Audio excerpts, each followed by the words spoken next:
line of he's going to have to show some things. What hasn't Wyatt Teller showed you? That's that, and I'm actually getting like legitimately heated. Like I have to take off this ridiculous. And I've gotten Christmas reignited with sweater. this too. Yeah. Like it's not showcasing he has as well. to show things. Yeah. Are you freaking kidding me? The guy has played hurt and been elite. The guy has busted his ass. The guy has been one of the good guys in that locker room. The Cleveland Browns are falling apart from the inside out. And it's not just fans making guesses or giving their opinions anymore. This is real, documented proof that head coach Kevin Stefanski has completely lost control of his locker room. What started as whispers and rumors about problems within the Browns organization has now become very public. Pro Bowl guard Wyatt Teller, one of the team's best players, is now in the middle of what can only be called organizational sabotage. Teller's benching and the conflicting explanations from the coaching staff and player have made Browns insiders, former coaches, and even the team's own beat reporters wonder what the heck is going on in Cleveland. This isn't just one bad choice.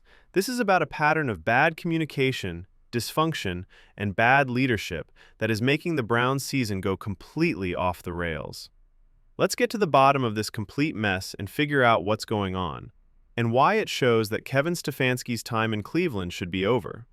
The facts are very bad, so let's start with them. The Browns can't just switch Wyatt Teller in and out like they can with any other average offensive lineman. This player has been a key part of Cleveland's offensive line for a long time. A guard who is good enough to make the Pro Bowl and has been one of the few bright spots on a unit that has been having trouble. When a reporter asked if there was anything on tape that showed Wyatt Teller's play had gotten worse, the answer was a clear no. Without a doubt, he's the best offensive lineman on the team. He's been useful, especially in the run game and gap scheme blocking, which he does very well. But for some reason, Kevin Stefanski chose to bench him and use a rotation system with backup Kevin Jenkins during one of the most important parts of the season. When you think about the situation, it gets even stranger. Pro Football Focus says that the Browns' offensive line is the 30th best in the NFL out of 32 teams. This is one of the worst groups of offensive linemen in the NFL. They get beat every week. They can't always keep the quarterback safe. They're not making holes in the run game. It's a total mess all around. What does Kevin Stefanski do when he has to deal with this? He benches the one offensive lineman who has been consistently productive and replaces him with a backup in a rotation scheme that makes absolutely no sense to anyone watching. This is where things get even more suspicious. Wyatt Teller reacted exactly how you would want a professional athlete to when he was benched because of a coach's decision. He didn't get mad. He didn't make a scene. He went out there and gave it his all, getting the highest grade of any Browns player in that game against San Francisco and the highest grade of any pro football player that season. He got a score of 93.9, which is an excellent level of performance. He showed without a doubt that he should be on the field and that the benching was totally unfair. Any reasonable coaching staff would have said, "Okay, we were wrong. Let's put him back in the starting lineup full time." Instead, Kevin Stefanski made the situation worse. Wyatt Teller's comments after the game were both revealing and heartbreaking. Teller said that being benched was probably because he wasn't playing well enough, and that it was clear to him that he needed to get better as a player. Consider what that means. One of the best offensive linemen for the Browns, who has given everything to the team, is now publicly wondering if he's good enough to play for a team with one of the worst offensive lines in football. That's not being responsible. That player has been hurt mentally by bad coaching and bad communication. If your best players start to doubt themselves, even though the numbers show they're doing well, you haven't done your job as a leader. Then there was the injury report on Monday. And this is where the whole thing went from being confusing to being completely bad. Wyatt Teller said after the game that he was fine and that the benching had nothing to do with an injury. But Kevin Stefanski ruled him out for the next week's game with a calf injury. Not day-to-day, not questionable, but completely ruled out a full week in advance for what is supposed to be a calf injury. If Teller really did hurt his calf badly, the normal thing to do would be to keep an eye on it all week, see how he responds to treatment, and then decide on game day. Instead, Stefanski ruled him out right away. which makes it very clear that something is very wrong here. This pattern is too strong to ignore. So let's put the pieces together. The Browns suddenly put Wyatt Teller on the bench, saying it was a coach's decision. Teller played the best game of his season in response, proving that he really does belong on the field. Teller said in public that he was fine and that the benching had nothing to do with an injury. Then, less than 48 hours later, he's out for the next game because of an injury he didn't have right after playing. Kevin Stefanski is either lying about Teller's injury to keep him off the field, or Teller is lying about being healthy to protect the coaching staff's reputation. Neither situation makes the organization look good, but all the evidence points to this being a coaching decision that was made to look like an injury. Mary Kay Cabot, one of the most well-connected Browns reporters, gave some background that makes this even worse. She said that Kevin Stefanski had been watching tape of Wyatt Teller and thought he should take a break and switch things up to see if that would help him play better. She said that Pro Football Focus ranked Teller as the 67th best guard in the NFL, which means that his play had not been very good. But this is where that explanation falls short. The situation is very important. Teller may not be one of the top 10 guards this season, but he's playing on one of the worst offensive lines in football, which is always changing, getting hurt, and has a broken offensive system. It is fundamentally wrong to judge him without taking into account the chaos around him. A lot of Browns analysts and former coaches have strongly disagreed with this story. Lance Reed, a well-known Browns content creator and former coach, said without a doubt that Wyatt Teller should be the center of an offensive line that may need to be completely rebuilt by 2026. He watched every play of every Browns game. He doesn't get what's going on with Teller, but he still thinks he's the best offensive lineman on the team.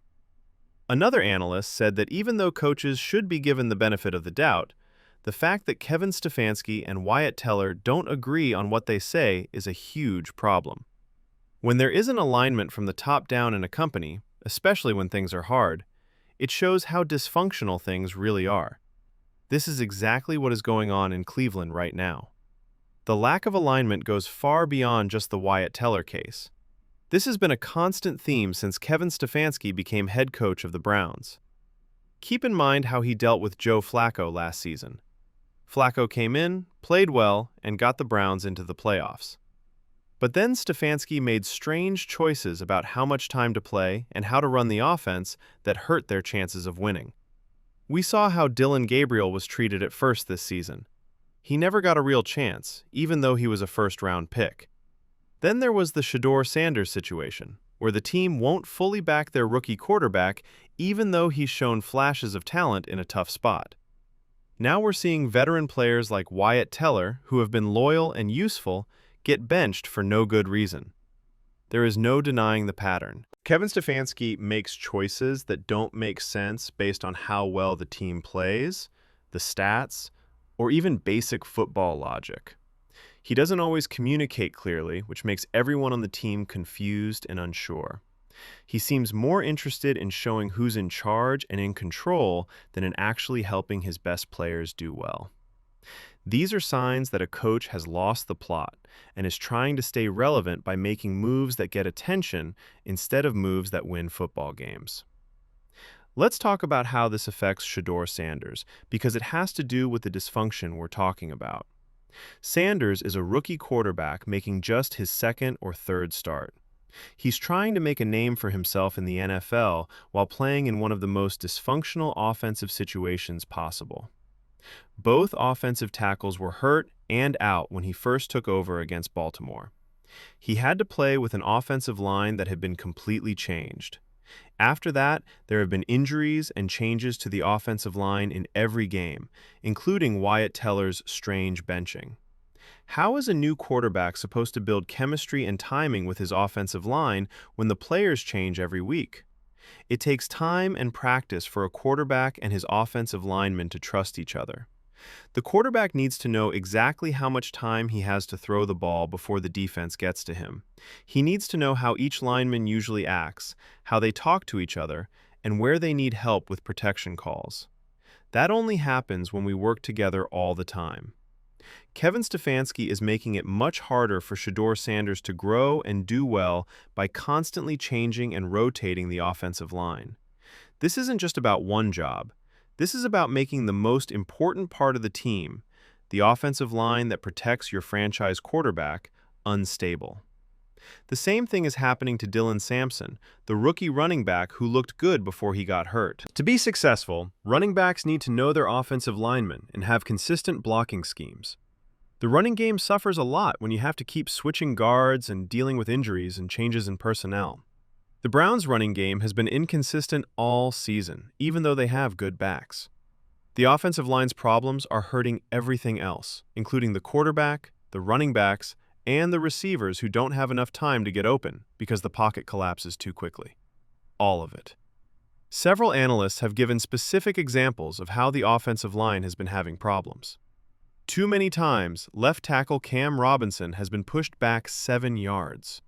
There are times during the season when DeJuan Jones and Jack Conklin have the same problems. Even though these players are clearly having trouble, they keep getting chances.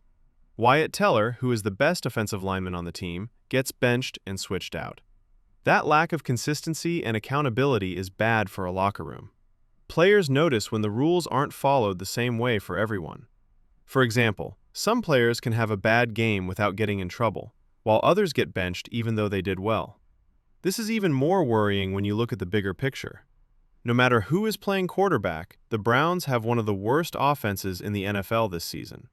Deshaun Watson didn't help them get things done. Even though Joe Flacco did well on his own last year, they weren't very effective with him. They haven't used Shedeur Sanders well, even though he's very talented. You have to look at the common factor at some point. That common denominator is Kevin Stefanski's way of running the offense and coaching. Individual players have different levels of skill, but the fact that things keep going wrong points to problems with the scheme and leadership. It's interesting to compare how other teams deal with similar situations. When Zac Taylor first took over as head coach of the Cincinnati Bengals, they were having a hard time. People wanted him to be fired, questioned his ability, and worried about whether he could properly develop Joe Burrow. But the Bengals were patient and made smart choices about who to hire and fire around the coaching staff. In the end, Taylor figured it out. The difference is that during that time of growth, the organization was clearly getting better, had a clear philosophy, and was all on the same page. The Browns don't have any of that. Things are getting worse, not better.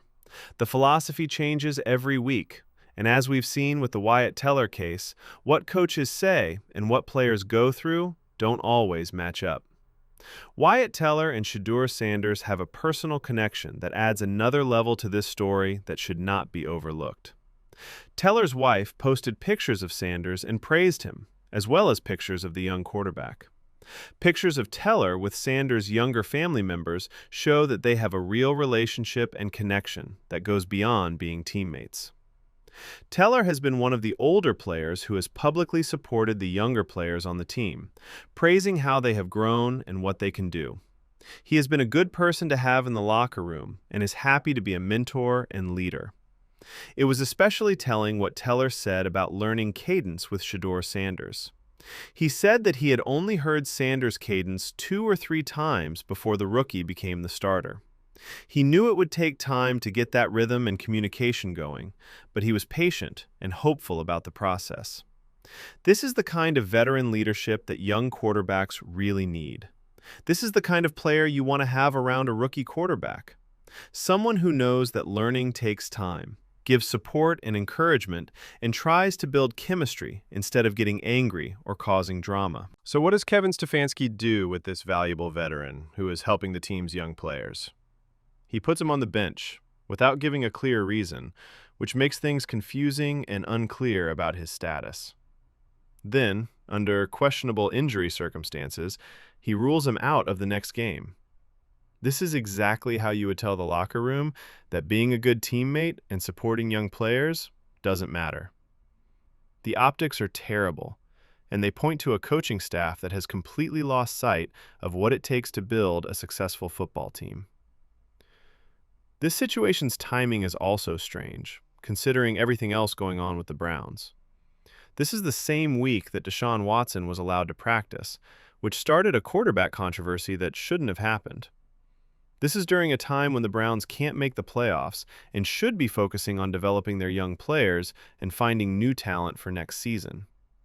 Instead, they're making things worse by activating an injured veteran quarterback who hasn't played in over a year, causing drama with one of their best offensive linemen, and making decisions that don't make sense for football operations. Wyatt Teller's comments about wanting to stay in Cleveland and hoping to re-sign with the Browns make this situation even more sad. This player loves the city and wants to be part of the solution. He has also been very open about his love for the team and his desire to end his career as a Brown. His wife was worried about rumors about the trade deadline because they have made a life in Cleveland and don't want to leave. This is the kind of loyalty and dedication that teams should value and reward. Instead, the Browns are treating him like a disposable player, even though there is clear proof that he is important to the team. Almost all of the Browns' media and analysts have been critical of how this situation has been handled. People who usually give coaches the benefit of the doubt are confused about why Wyatt Teller was benched. When reporters asked Kevin Stefanski what he saw on tape that made him think Teller's play was getting worse, he couldn't give a clear answer because there was no tape evidence to back up that story. The numbers don't back it up. The grades for the game don't back it up. People who watch every snap don't agree with the eye test. So what really made you make this choice? There are a few things that could be going on. None of them are good. One possibility is that Kevin Stefanski is so eager to show that he is still in charge and making important decisions that he is benching players who are doing well just to show that he is in charge. This is a sign that the coach knows he's in trouble and is making moves for the sake of making moves instead of for good football reasons. Another possibility is that there is some kind of personal conflict or issue between Stefanski and Teller that is causing this decision. This would be even more worrying because it would mean that personal feelings are more important than team success. A third option, which is probably the most concerning, is that this is part of a larger problem in the organization, where the coaching staff and front office don't agree on how to evaluate players or build a team. Andrew Berry, the general manager, may want to build around certain players, like Teller. On the other hand, Stefanski may want different pieces that work better with his system. That kind of disconnect between the GM and the head coach is bad for the team's success and will eventually get one or both of them fired.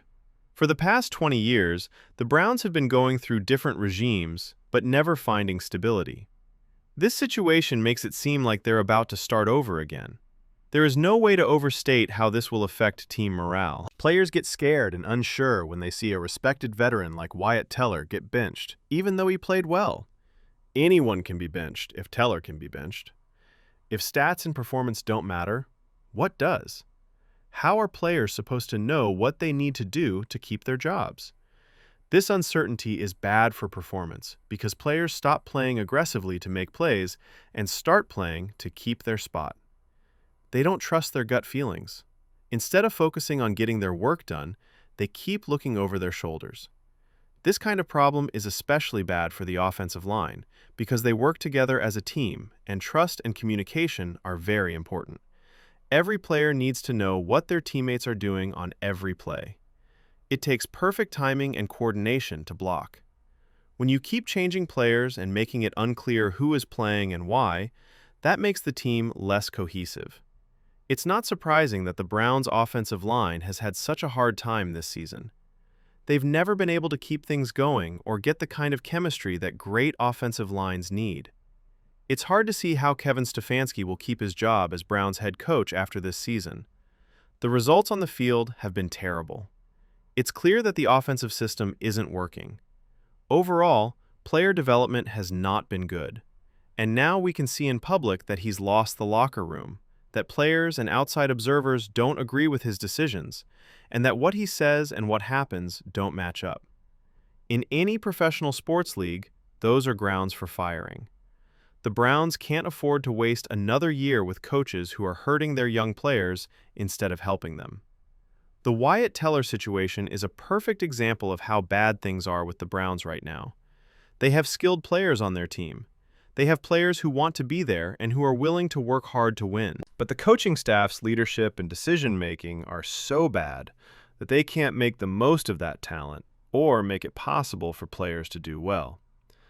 The Browns will keep going through the same patterns of dysfunction that have plagued the team for decades until they find a coach who can provide stability, clear communication, consistent accountability, and good strategic thinking.